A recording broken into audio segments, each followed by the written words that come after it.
Pérou, à Nazca, il y a des lignes très très grandes dont on dit qu'elles représentent des constellations astronomiques. Vous pensez que ces grands dessins sur le sol, sur ce désert, ont un rapport avec le ciel? Ces dessins sont tout à fait étonnants. Parce que comment ont-ils été faits et pourquoi ont-ils été faits? Alors, vous posez la seconde question. Pourquoi? On peut penser que, vu du ciel, ils ressemblent à des images astronomiques parce que ils dessinent des figures mythologiques, des animaux, dont on affuble volontiers également le nom des constellations. Et le fait qu'on puisse, pour certains d'entre eux, les mettre en correspondance avec des étoiles géométriques, de dessin, tendrait à accréditer cette observation. Mais je m'interroge davantage encore sur la première question. Ces dessins, ils ne peuvent être vus que d'avion.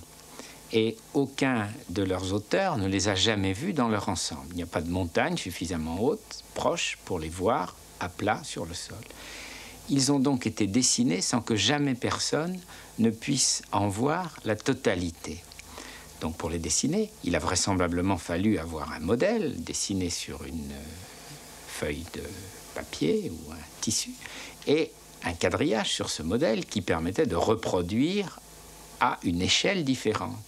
Il y a donc là, en quelque sorte, un passage de la représentation directe, ce que fait le peintre en dessinant une scène, à une abstraction de la réalité, puisque l'objet final produit n'est jamais vu dans sa totalité. Pour celui qui l'a fait, il restera une abstraction. Ce changement d'échelle, c'est un peu, peut-être, moins formalisé, quelque chose comme la naissance de la géométrie, observée dans une autre culture, celle des Grecs.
Il venait d'où ce peuple qui était au Mexique, au Guatemala, au Pérou?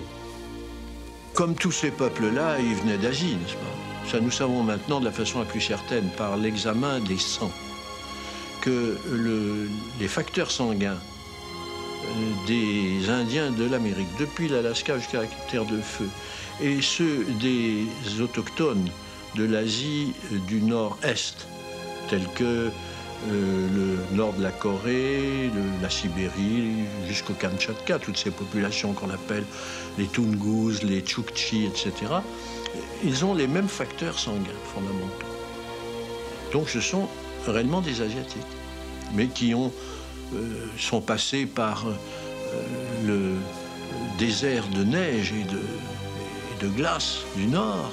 Et puis, en descendant vers le sud, petit à petit, se sont établis, ils ont fait pousser leur maïs, et puis, sur la base d'ailleurs étroite qu'était leur agriculture, ils ont tout de même pu créer des civilisations.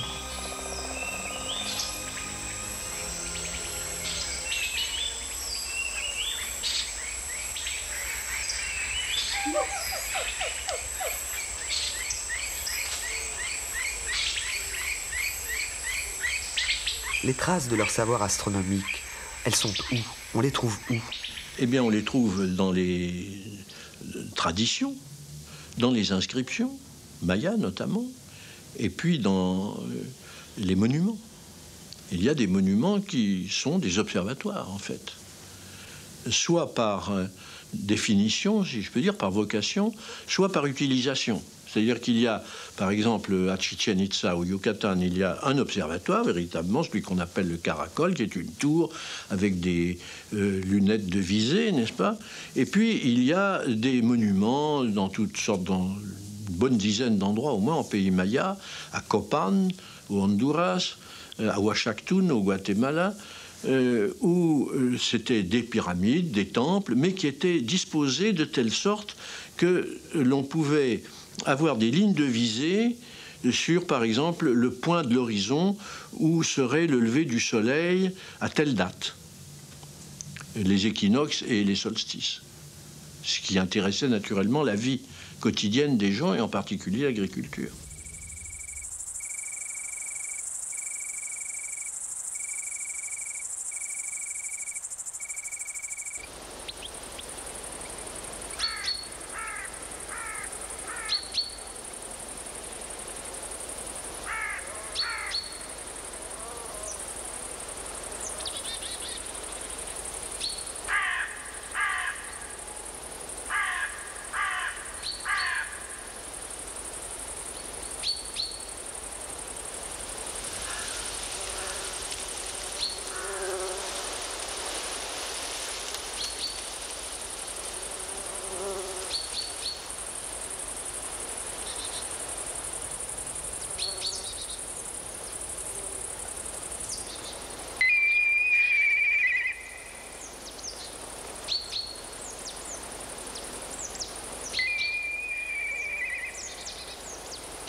À cette époque-là, en 700 après Jésus-Christ, on trouve au Mexique une pyramide, à Chichen Itza.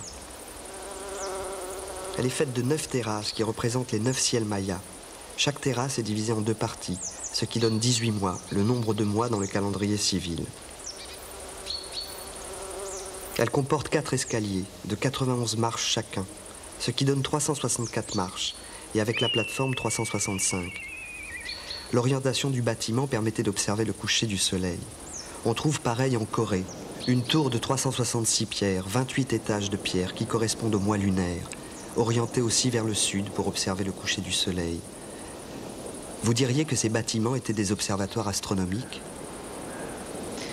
On a vu déjà que l'observation astronomique, à cette époque, c'est avant tout des alignements, des mesures de temps, des mesures de direction. Et ça va le rester jusqu'à Galilée. Alors, ces mesures, on les fait avec des bâtiments, des pierres dressées. Ce sont ça, les observatoires. Il est tentant de consigner dans le bâtiment lui-même le résultat de l'observation. Et quel meilleur moyen de consigner que l'année à 365 jours que de faire un escalier de 365 marches? La consignation dans le bâtiment est une façon de traduire la fonction du bâtiment. Et il y a des traces même aujourd'hui de cette même démarche. Pourquoi nos observatoires astronomiques, jusqu'aux plus récents, qui rompent justement avec cette longue tradition, sont-ils surmontés d'une coupole, d'un dôme? Est-ce que c'est vraiment fonctionnel d'avoir une coupole? Si la coupole protège bien le télescope que contient l'observatoire des intempéries, il semble aussi qu'elle soit plutôt délétère à la formation, à la qualité des images astronomiques que l'on veut aussi pointues et précises que possible. Mais comment échapper à ce symbolisme formidable que l'astronome, sous sa coupole, a au-dessus de sa tête une voûte céleste en réduction? Là aussi, il inscrit la structure même imaginaire de la voûte du ciel dans son bâtiment. Alors on n'a pas tellement changé de démarche depuis les escaliers aux 365 marches.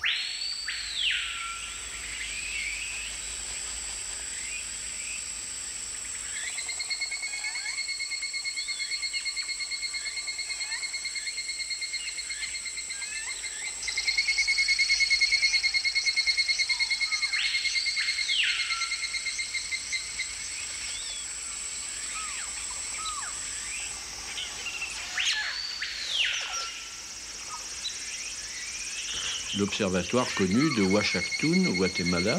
Il y a un point d'observation sur une pyramide. Il y a 2 stèles qui marquent la ligne médiane. Il y a 3 temples échelonnés entre l'Est et l'Ouest. Et les 3 lignes de visée donnent les dates d'émergence, si je peux dire, du Soleil, d'apparition du Soleil pour les solstices d'hiver et d'été et pour les équinoxes. Donc les prêtres étaient astronomes? Ils étaient astronomes, oui. Et ça, jusqu'à la conquête espagnole et chez les Aztèques, les prêtres étaient des astronomes. Sinon tous, en tout cas une grande partie d'entre eux. Bien sûr, il y en avait spécialisés qui cherchaient les destins plutôt dans les livres, n'est-ce pas, ceux que l'on appelait les tonalpauque, qui lisaient des manuscrits divinatoires. Mais enfin, il y en avait beaucoup dont la tâche consistait à observer le ciel.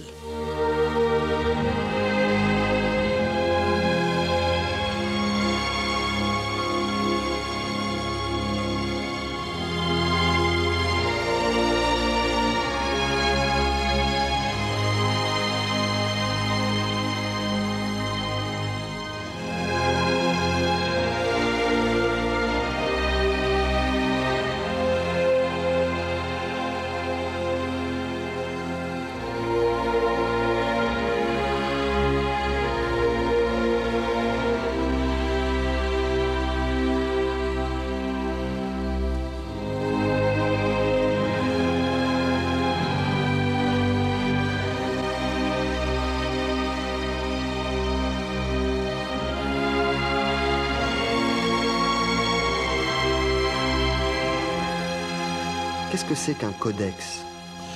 Eh bien, par tradition, si je peux dire, l'usage veut que l'on appelle codex les manuscrits anciens mexicains ou de l'Amérique moyenne, Guatemala, etc., qui sont rédigés en écriture hiéroglyphique ou pictographique.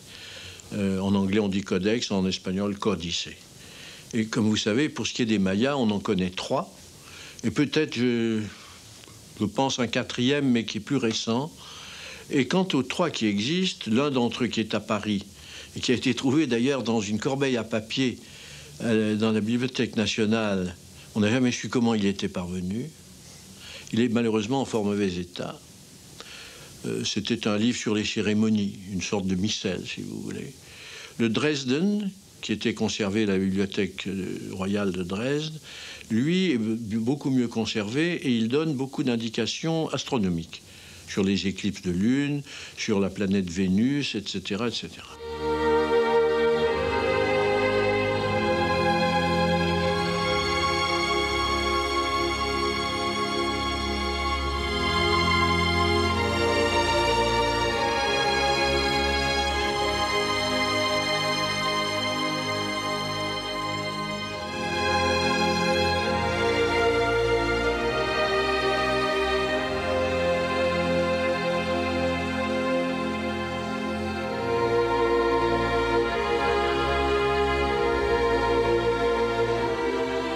Le Dresden est presque comme un cahier de notes d'un astronome, voyez-vous. Il y a dans le Dresde toute une série, plus de 400 lunaisons qui sont énumérées avec les éclipses, les dates des éclipses.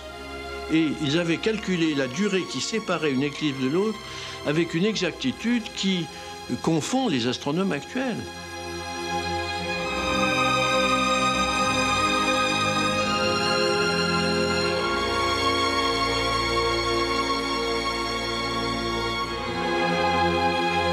Et puis alors il y a le Trocartesianus, c'est aussi un livre rituel.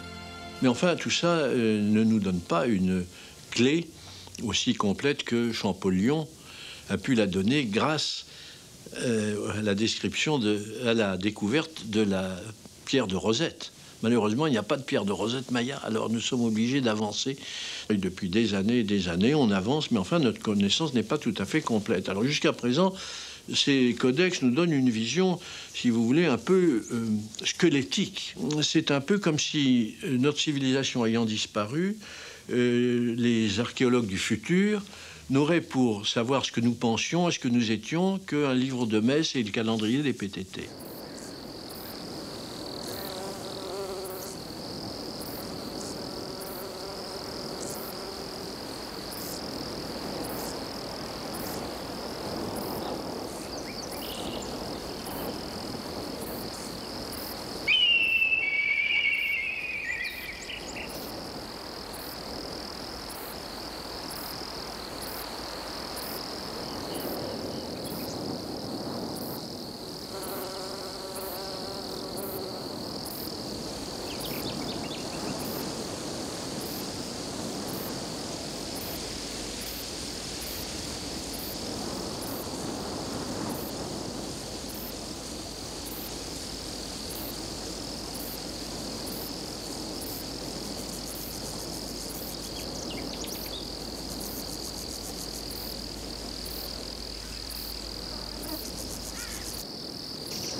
Il y a un puits ici, à Monte Alban, au Mexique. Le soleil, à chaque solstice, venait éclairer le fond du puits, se mettre droit dedans. Est-ce que cela donnait une image du soleil aux Mayas? On peut faire deux lectures, peut-être, de cette question. Une lecture élémentaire, qui serait de dire, au fond, il cherche à mesurer cet événement inhabituel, qui est d'avoir le soleil à la verticale exacte du puits, donc en voyant son ombre au fond du puits. C'est un phénomène un peu analogue que celui que nous avons rencontré pour Ératosthène, mesurant le rayon de la Terre, ou la direction du soleil à Abou Simbel venant éclairer la statue de la divinité au fond du temple. On pourrait, et c'est ce que vous suggérez, avoir une autre lecture. Quand on perce dans une pièce fermée un petit trou dans le mur et qu'à l'extérieur, une belle journée ensoleillée éclaire le paysage, sur le mur opposé au trou de la serrure, à supposer qu'il soit blanc, vient se former une image renversée du paysage. C'est le principe de la chambre noire ou de la camera obscura qu'ont utilisé beaucoup, par exemple, les peintres de la Renaissance pour avoir une représentation fidèle du décor extérieur sur leur tableau. Alors est-il possible qu'ayant fait ainsi un tout petit trou au sommet du puits, dans une planche recouvrant le puits, au fond du puits, se soit ainsi projeté sur une feuille, un tissu blanc, l'image du soleil? Eh bien, techniquement, c'est tout à fait possible. Cette image ne serait pas très grande, environ 4 ou 5 cm de diamètre pour un puits de quelques mètres, mais suffisamment grande pour que, regardée avec attention, elle aurait pu traduire la présence de taches sur le soleil, par exemple. La lecture des documents mayas ne nous dit rien là-dessus. Mais le fait même que ce ne soit pas impossible nous laisserait penser, et c'est tout à fait passionnant de penser cela, qu'on aurait pu connaître quelque chose sur la nature physique du soleil, la présence de taches, qui nous dit au moins le caractère changeant de la surface du soleil, avant Galilée.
Pour les anciens Mayas, la terre était plate et carrée. Et qu'aux quatre coins, il y avait des personnages qu'on appelait les Bacabes, qui soutenaient le ciel, les espèces d'atlas, si vous voulez. Et puis il y avait la notion de 13 cieux superposés vers le haut et de 9 étages vers le bas. On retrouve d'ailleurs chez les Aztèques aussi bien, c'était une croyance très répandue dans le monde mésoaméricain. Je crois que comme tout le monde avant nous, ils croyaient que le soleil tournait autour de la Terre, n'est-ce pas? Cette civilisation, ça a duré combien de temps? Il y a eu en somme 3000 ans de haute civilisation, ce qui n'est pas si mal après tout. 3000 ans pendant lesquels celles qui ont duré le plus longtemps ont duré au maximum 8 siècles. 8 siècles pour les Olmèques, 8 pour les Mayas classiques, moins pour Teotihuacan, 6 ou 7. Il y a là un phénomène d'ailleurs très curieux, ce sont des cycles qui se terminent ou en catastrophe, car par exemple à Teotihuacan, nous avons des traces de monuments qui ont été pillés, brûlés, etc. Soit on ne sait pas trop comment, comme une sorte de grève générale, si vous voulez. Les gens se sont désintéressés de leur civilisation. Il y a une espèce de fatigue au bout de quelques siècles de la part de peuples à qui on demandait beaucoup, avec la technologie rudimentaire qui était celle des anciens Mexicains et des Mayas en particulier, c'était des néolithiques. Et avec cette technique rudimentaire, il fallait que la population, que le paysan qui travaillait, qui faisait pousser le maïs, nourrissent une aristocratie intelligente, intellectuelle et administrative et militaire, que sais-je encore. Et finalement, je crois qu'ils se sont fatigués, ils sont partis dans la forêt, on ne les a plus revus.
When the European explorers found the tribes of the Western Plains, the first contact being that of Coronado, there were nomadic tribes there at the time, but without horses.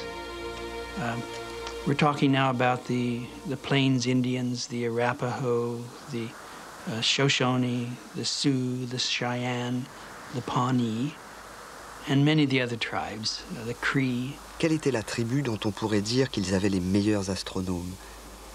It's quite clear that as you go north of Mexico, there was one tribe that was particularly interested in the sky. It was the Pawnee. And of the Pawnee, one particular band, the Skeety Pawnee. The Pawnee were different from many of the other Plains Indians. They were always considered a bit odd by their neighbors. For one thing, they spoke a different tongue. Their language was a Caddoan language rather than the Algonquin language that was characteristic of their neighbors, the Sioux and the Cheyenne again, the Cree. So it's quite clear that they came from a different culture in the early Americas, and their legends are they came from the South. Vous pensez que ces Indiens d'Amérique du Nord et les Mayas se sont rencontrés? What is clear is that they had an intense interest in the sky. There were customs that were the same in the southwestern part of United States with Mexico. The large relics in New Mexico and Arizona, like Casa Rinconada, show some of the same features that one finds in structures in Mexico.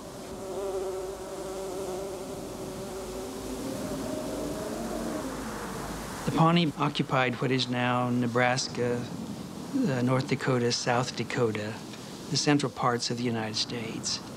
We know that they were interested in the sky because of their dress. Their costumes were covered with stars. They named their villages after the stars. They oriented their villages according to the basic directions in the sky. They took star names for their own. We have also a map from the Pawnee then in Oklahoma. This map of the Pawnees, though, shows quite clearly down the center a band of stars that must be the Milky Way. And it shows enough other features that we now know in the sky, like the Corona Borealis, like Orion probably. The Big Dipper is there. I find it interesting because if you look at the images closely, you'll see they were drawn as four-pointed crosses, not a five-pointed pentagram like ours or six-pointed, but always a cross. And I think that represented also the Plains Indians' obsession with the four cardinal directions, north, east, south, west, which was a very big part of the lives of the Indians of the Plains. Quand ils fumaient le calumet de la paix, c'était un peu ça, non? Oh, yes, right. Well known from movies today, I think, to most of us, is the fact that the Indian passed a peace pipe when you and I were to come to visit them.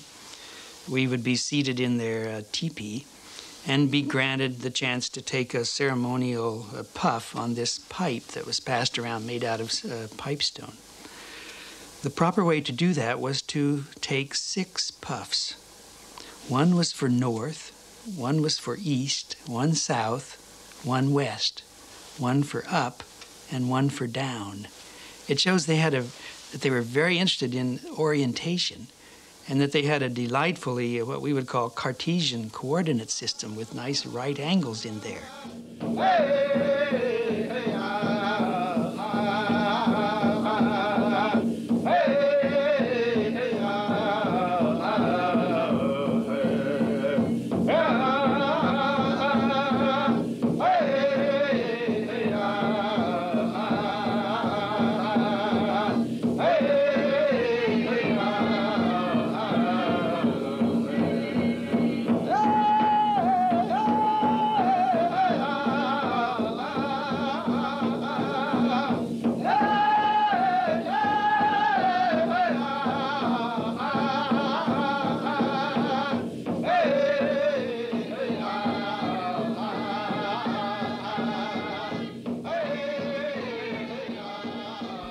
Comment s'expliquait-il l'univers? If we ask the question, but did they understand the makeup of the universe? Did they understand, for example, that the star that they watched and timed very closely, Mars and Venus, the moon, they certainly were very interested in the sun. Did they understand that there was a solar system? That perhaps that these were bodies like the Earth rotating about it? They watched the movement of the sky very closely. They knew the stars. It should be no surprise to us for people who lived out of doors and their entire life was guided that way. They saw the sun as a primary object of worship, as the moon. And they saw the sky as one of the parents of people and life on it, the Earth being the other partner. So there was a very strong religious tie there, first of all. They saw the Milky Way, the Indians of the Plains, that is, saw the Milky Way as a path in the sky, a spirit pathway that the dead would walk after they were gone.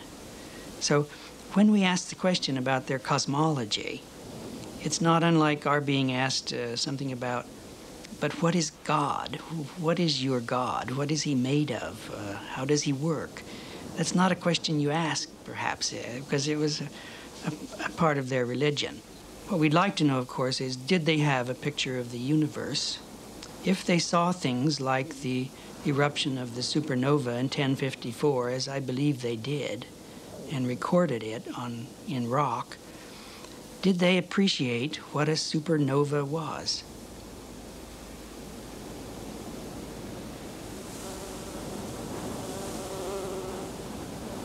Did they know that the sun was a star? Did they know that the planets revolved around the sun? I think these are imponderable questions. We must remember that the Indians of North America, north of Mexico, had no written language.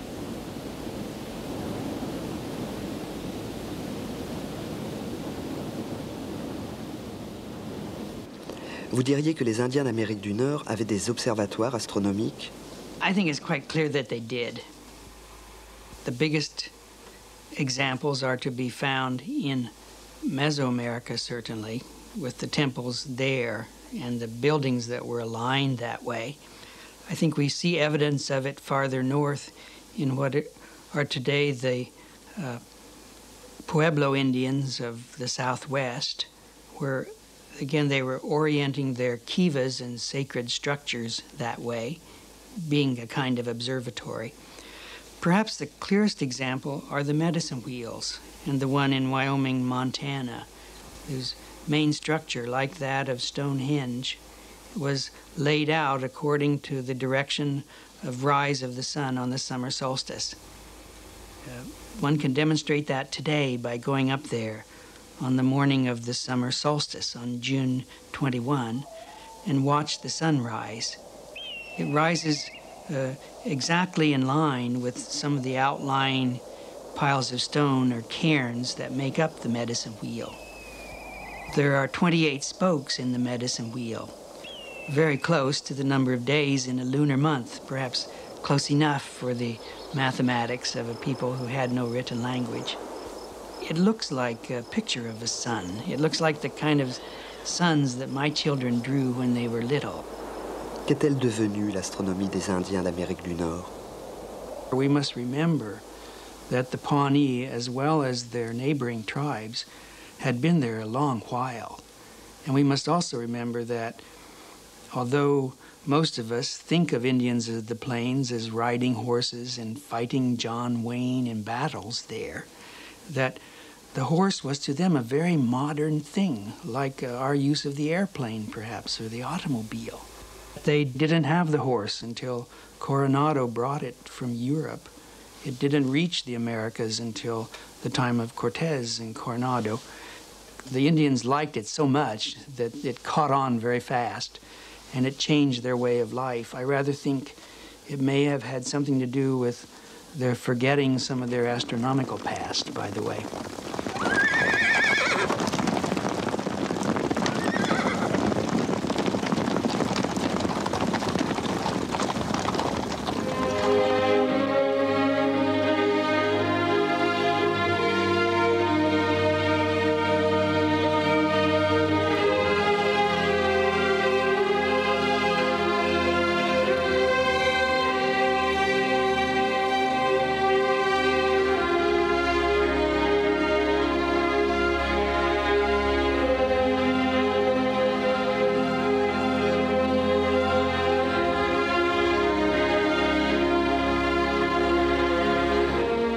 Que sont-ils devenus les Grecs 1000 ans plus tard? Comment ça meurt une civilisation? C'est qu'au début de leur science, à peu près au moment de l'école pythagoricienne, la théorie consistait à dire les choses sont des nombres. Toutes choses sont des nombres. Les étoiles, les astres, mais aussi les choses de la Terre sont représentées par des nombres et le monde, c'est un grand ensemble de nombres. Dès le moment où ils ont inventé le nombre irrationnel, alors leur monde a éclaté, c'est-à-dire il n'y avait plus d'éternel retour. Vous voyez, c'est-à-dire le temps fichait le camp en avant ou en arrière sans retour possible. Il y a là une sorte d'harmonie secrète entre arithmétique et théorie du monde. Et ils sont partis, ils ont quitté Athènes avec armes et bagages, et ils sont partis tout simplement à l'ennemi. Ils sont allés dans le palais du roi de Perse qui les a reçus, et là, le relais a été pris. C'est-à-dire, vous savez ce que c'est que le croissant fertile? Le croissant fertile, c'est ce qui va en gros de Byzance jusqu'en Égypte. Vous voyez, eh bien, on dirait qu'il recule là. Les foyers culturels, scientifiques brillent d'un vif éclat à cet endroit, c'est-à-dire, et remontent tout doucement de la Perse vers ce qui est actuellement l'embouchure de la Moudaria. Vous voyez, il y a là un foyer intellectuel qui brille d'un très très vif éclat entre la fin de l'Antiquité grecque et le redémarrage, c'est-à-dire le relais qui est pris par la civilisation d'origine arabe et musulmane. Et il y a une sorte de balancier, cela passe d'Athènes vers cet endroit qu'on appelle maintenant l'Ouzbékistan, n'est-ce pas? Tachkent, Samarcande, etc. Et ça revient tout doucement vers l'Occident, et nous retrouverons cela en langue arabe bien plus tard.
À cette même époque où les Grecs reviennent traduits en arabe, les 1001 nuits sont écrites. Ça a un rapport avec l'astronomie, les 1001 nuits. Les 1001 nuits ne sont pas seulement un récit tout à fait fascinant qui revient sans arrêt comme ça. C'est aussi un traité de beaucoup de savoirs de l'époque. Et à ma connaissance, il n'y a pas de meilleur traité sur les machines. Il y a dans les 1001 nuits des machines à eau, des machines parlantes, un peu dans le genre automate, et qui sont certainement non seulement les ancêtres de nos automates, qui sont faits pour s'amuser, mais de façon plus raffinée, les ancêtres sans doute d'une technologie qui va aller plus loin, qui va toucher jusqu'à nos moteurs actuels, vous voyez. Il y a dans tous les textes de ce genre, comme dans l'Odyssée, où qui sont des textes très anciens, et où il y a de l'optique, de la théorie des vaisseaux, de la théorie des marées, et ainsi de suite, on peut trouver un savoir très précis dans des textes littéraires de ce genre.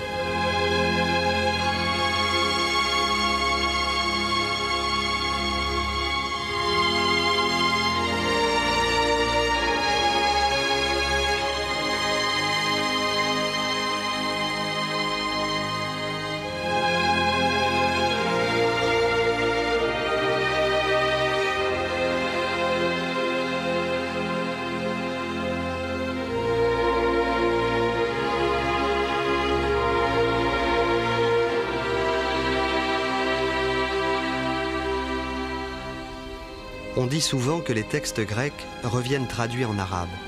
Vous diriez cela, que les Arabes n'ont joué que ce rôle de traducteur, de relais entre les Grecs et nous?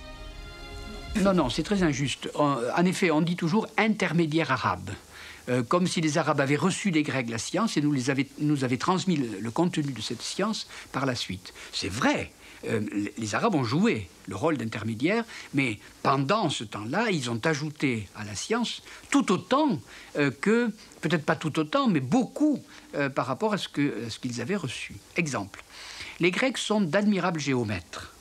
Ils ont un modèle du monde parfaitement géométrique, ainsi de suite. Les Grecs ne sont pas de bons arithméticiens. Inversement, les Arabes ne sont pas des géomètres excellents, mais ce sont d'excellents arithméticiens.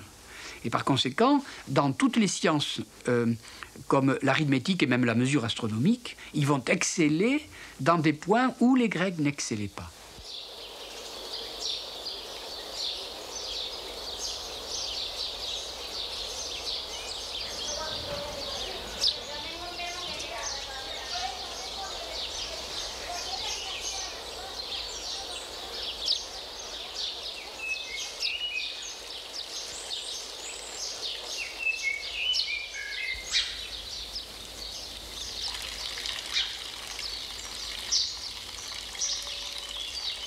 Autre chose encore, le plus grand mathématicien arabe, enfin il est de langue arabe, il est de nationalité ou de naissance iranienne, s'appelle Al-Khwarizmi, d'où est venu le nom algorithme, qui n'est pas grec mais arabe, fleurit à peu près dans ces époques-là et invente à peu près tout ce que le Moyen-Âge va amener vers nous en fait d'arithmétique et d'opération.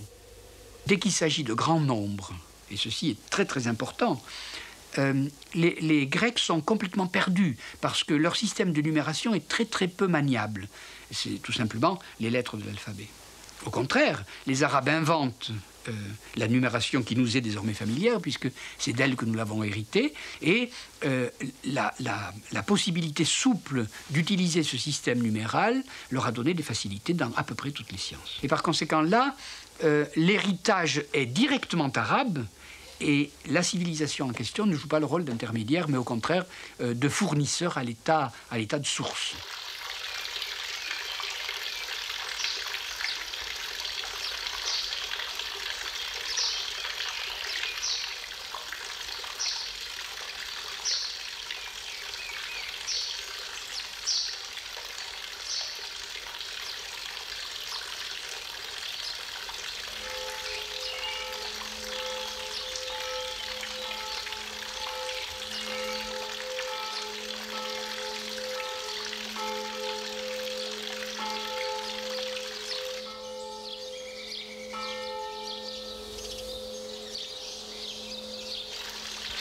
Les Arabes sont allés en Espagne.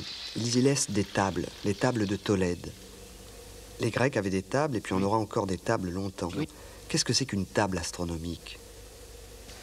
On peut dire d'abord en général que je ne connais pas beaucoup de sciences sans table. Une table, c'est pour une science le relevé, le conservatoire, le dictionnaire, le lexique, et ainsi de suite. Dès l'époque babylonienne, on a des tables, c'est-à-dire des relevés de tel ou tel... en médecine, il y a des tables complètes pour... si le malade est dans tel et tel cas, s'il fait voir tel et tel symptôme, il a telle et telle maladie, il faut le soigner de telle et telle façon. Ça se présente sous forme de table.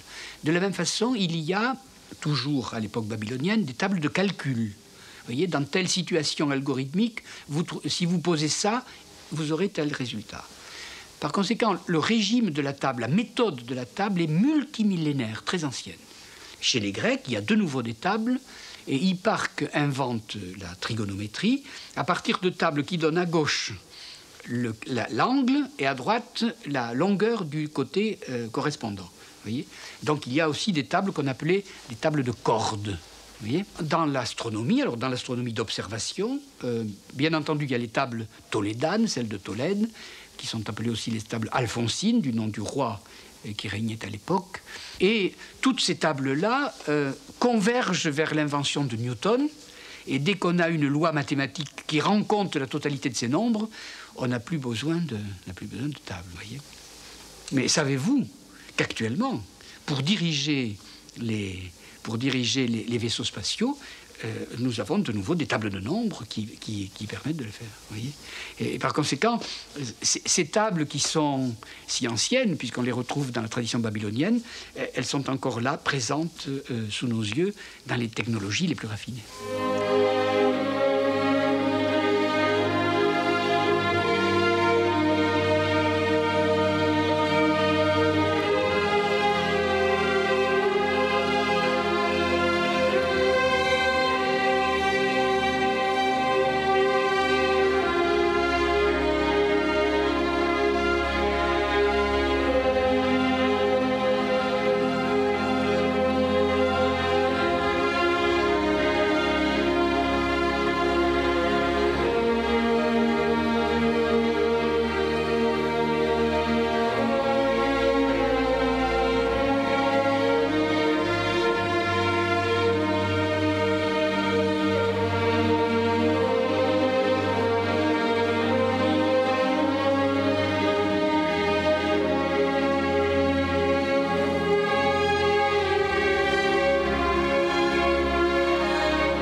Ils nomment les étoiles aussi, les Arabes. Exact. Une grande partie du ciel.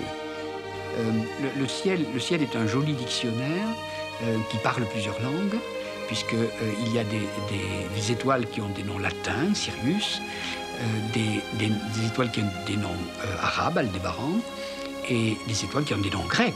Arcturus, Arctos, ça veut dire l'ours, la grande ours, la petite ours, et Oura, ça veut dire la queue. Et si vous cherchez dans le ciel d'été Arcturus, vous n'avez qu'à prolonger la queue de la grande ours et vous tombez sur Arcturus. Et son nom vous dit sa position. Oui. Donc, il y a des noms arabes, des noms grecs, des noms latins. Et quand vous levez la tête vers le ciel étoilé, vous n'avez qu'à y lire l'Antiquité.